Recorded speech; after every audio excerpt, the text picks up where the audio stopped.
Hey, voici ma lecture du cœur, de mon cœur vers ton cœur. Parce qu'il est temps de t'élever vers le meilleur de toi-même.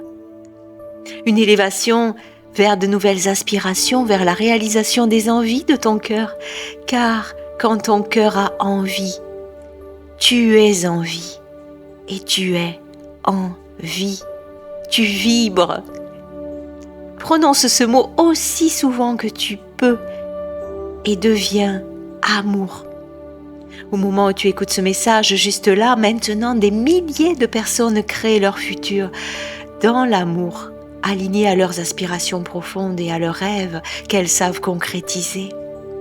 Oser être qui tu es, oser changer de métier, oser dire ta vérité.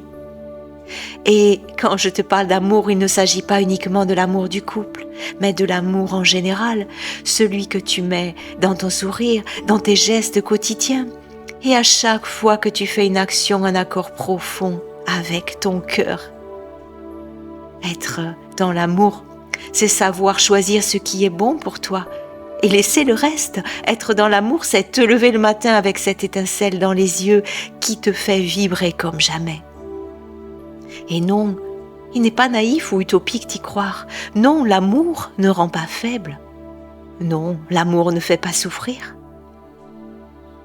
Dis-moi, si l'amour rendait faible, s'il était dangereux, on ne passerait pas notre temps à le chercher, non?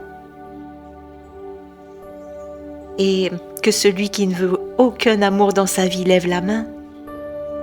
Si tu ne veux pas d'amour, que veux-tu donc? Et si l'amour faisait souffrir, on le saurait depuis longtemps, non? Beaucoup de personnes disent que l'amour, c'est pour les faibles. Alors, de quel côté sont les forts?